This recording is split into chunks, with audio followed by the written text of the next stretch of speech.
बिस्मिल्लाहिर्रहमानिर्रहीम। Dear students, अस्सलाम वालेकुम। आज आप एनर्जी इकनॉमिक्स का चैप्टर 23 पढ़ेंगे और इसी चैप्टर में आप बायोमास एनर्जी को पढ़ेंगे।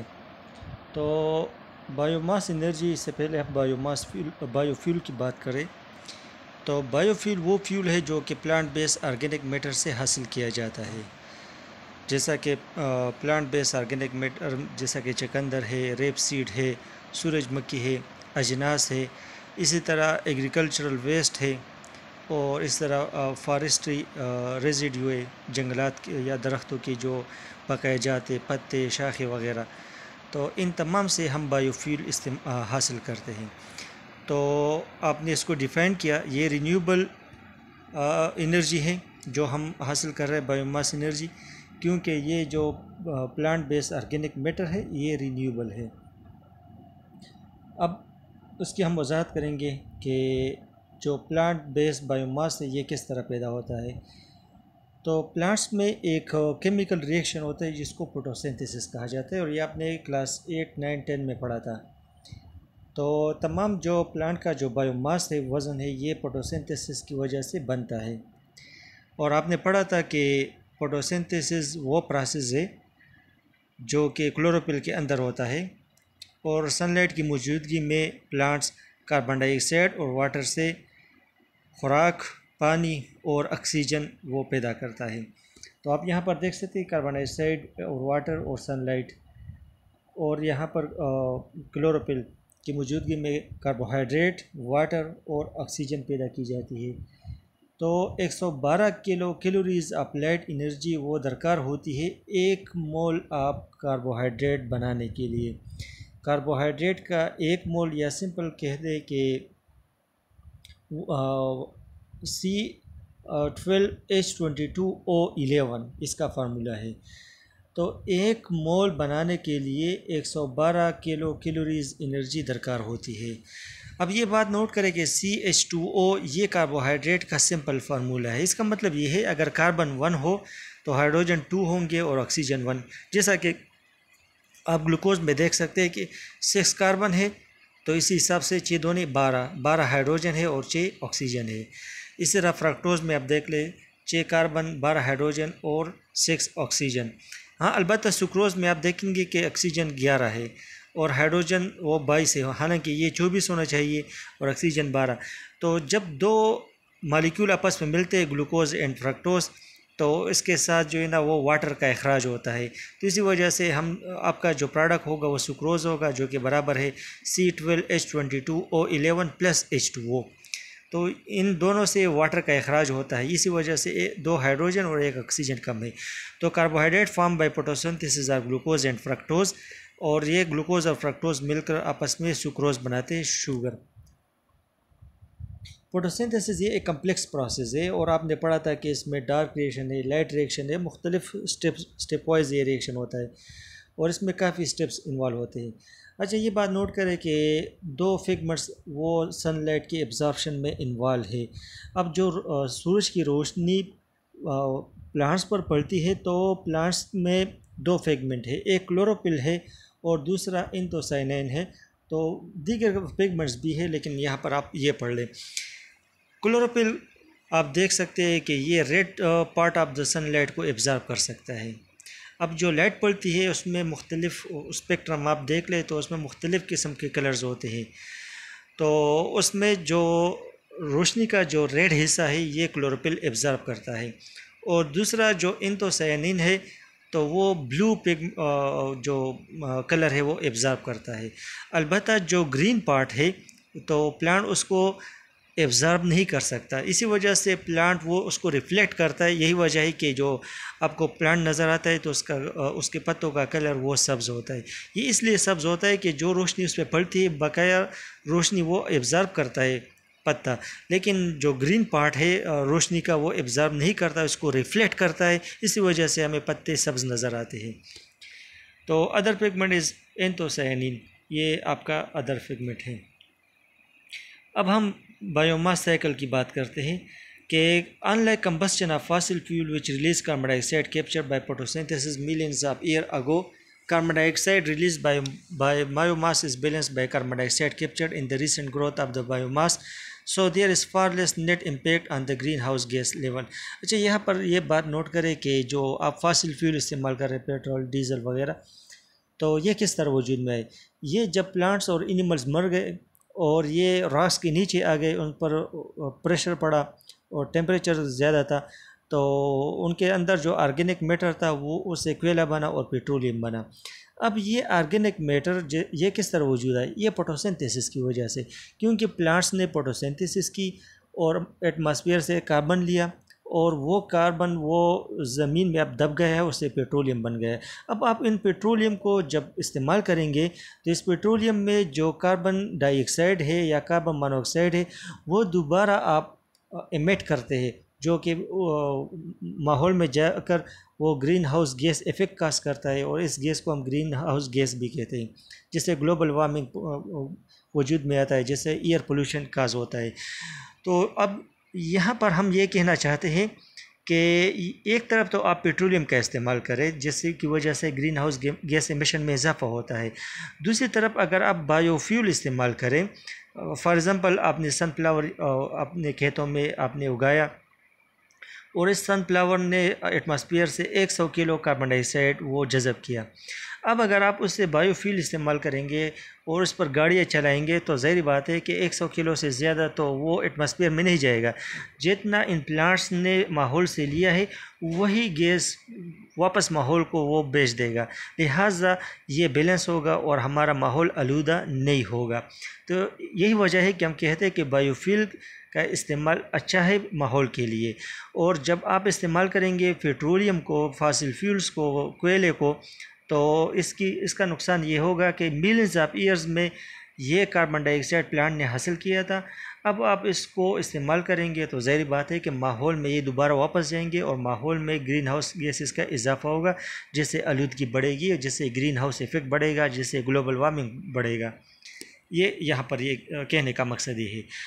अच्छा, ये बात भी नोट करें कि जब प्लांट पर सूरज की रोशनी पड़ती है तो इस सूरज की रोशनी का सिर्फ 6% जो एनर्जी है वो प्लांट एब्ज़ॉर्ब करता है और उसको केमिकल एनर्जी में कन्वर्ट करता है, उससे कार्बोहाइड्रेट बनाता है।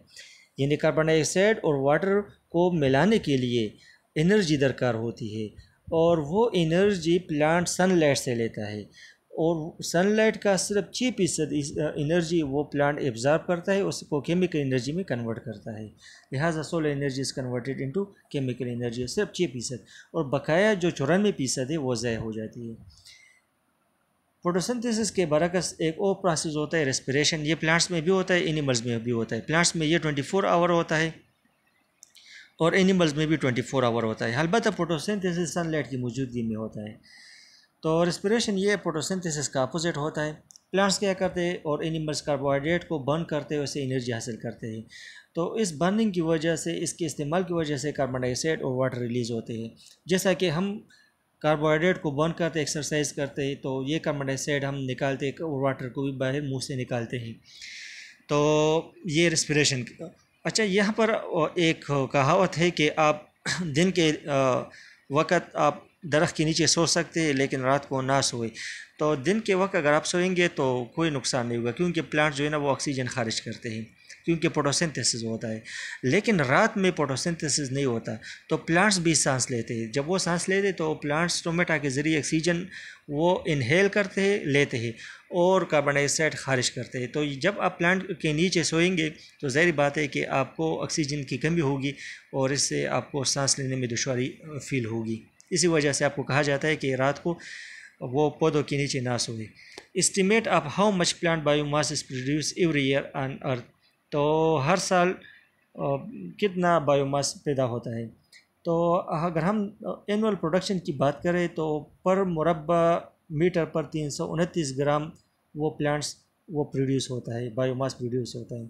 तो ये टोटल प्रोडक्शन है, आप देख सकते हैं। Conversion of biomass. अब बायोमास प्रोड्यूस हुआ, आपके पास प्लांट है, सीड्स है, मुख्तलिफ चीज़ें हैं, इससे आप फ्यूल कैसे बनाएंगे। तो conversion of biomass into useful fuel यानी गैसोहोल। जो वेजिटेबल मैटर्स है उसको आप गैसेस या लिक्विड फ्यूल में कन्वर्ट कर सकते हैं। तो इसमें हम ये कर सकते हैं कि मिसाल के तौर पर जो आपका रेगुलर पेट्रोल है, गैसोलीन जो आप मोटर कार में इस्तेमाल करते हैं, तो इसमें अगर आप 10% वो अल्कोहल शामिल करें तो इसको गैसोहल कहा जाता है। 90% वो गैसोलीन है और 10% वो अल्कोहल है। और एक वीडियो में मैंने देखा था कि जो इंडिया है वो रूस से तेल मंगवा रहा है, और दूसरी बात ये है कि वो अपने जो पेट्रोल है उसमें 10% अल्कोहल का इजाफा करता है ताकि उसका जो पेट्रोलियम का इंपोर्ट्स है वो कम हो जाए। तो ये E10 इसको कहा जाता है क्योंकि इसमें 10% अल्कोहल है, इथेनॉल है, और ये प्लांट से हासिल किया जाता है।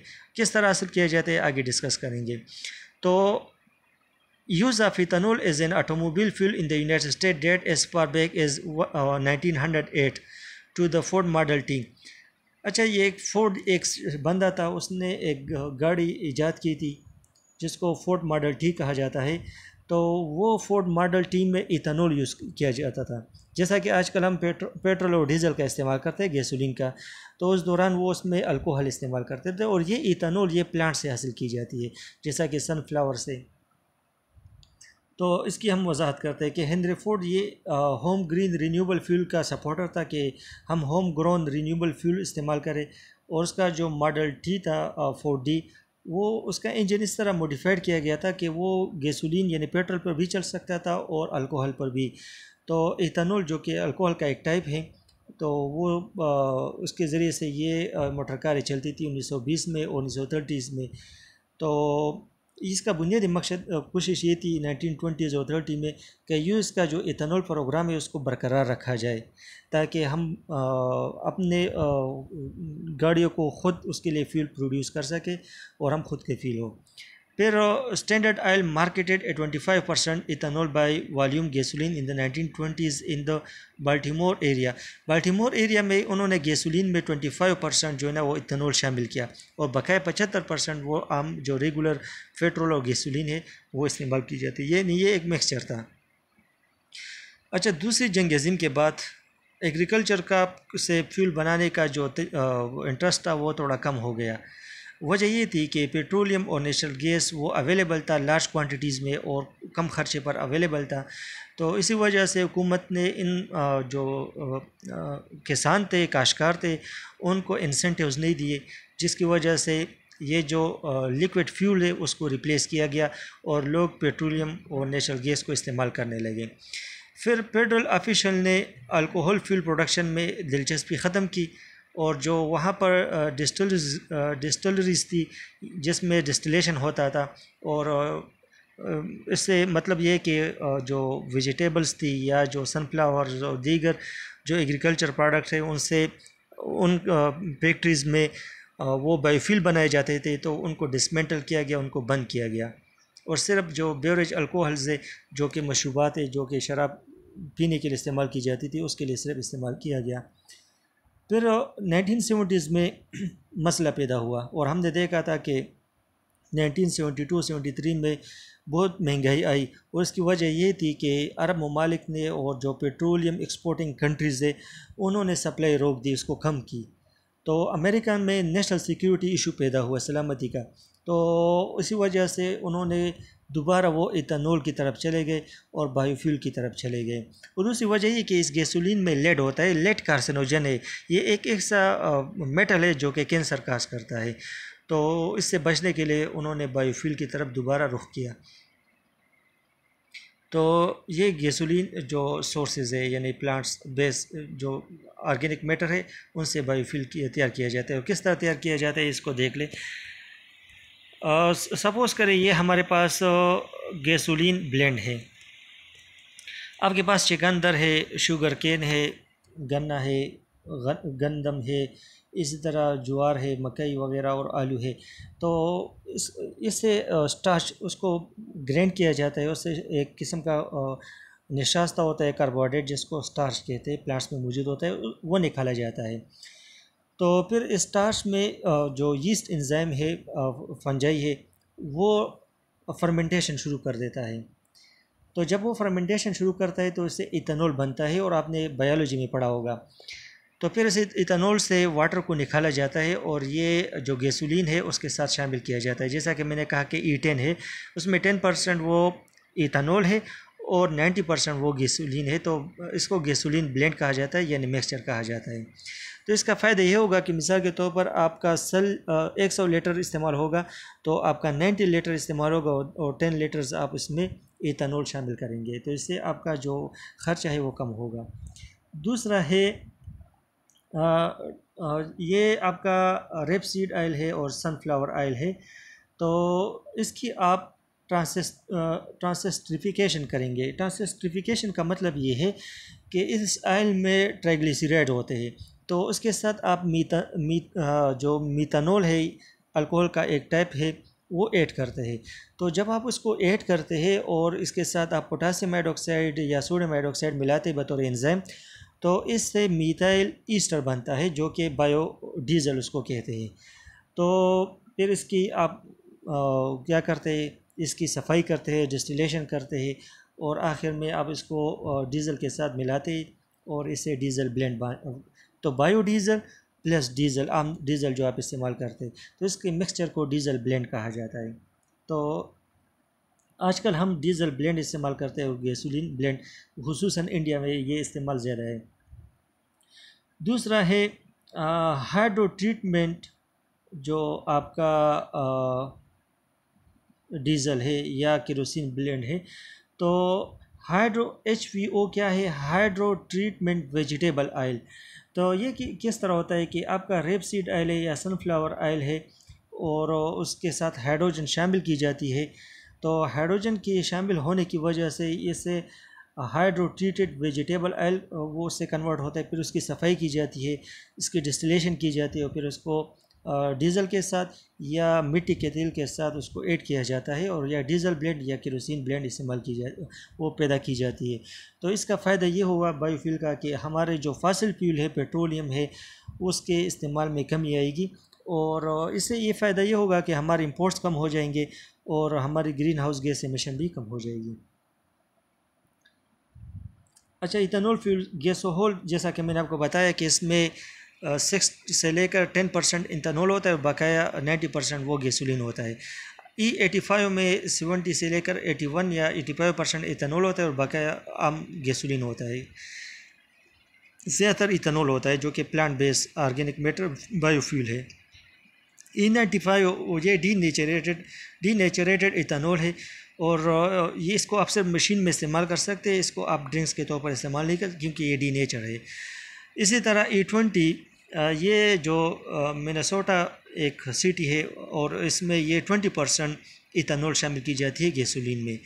ई डीज़ल ये भी मिक्सचर ऑफ इथेनॉल और डीज़ल होता है और बायोडीज़ल, जैसा कि इससे पहले हमने पढ़ा कि ये सोयाबीन ऑयल, इसी तरह हमने पढ़ा कि ये इसे रेपसीड ऑयल, सनफ्लावर ऑयल और कुकिंग ऑयल से वो तैयार किया जाता है।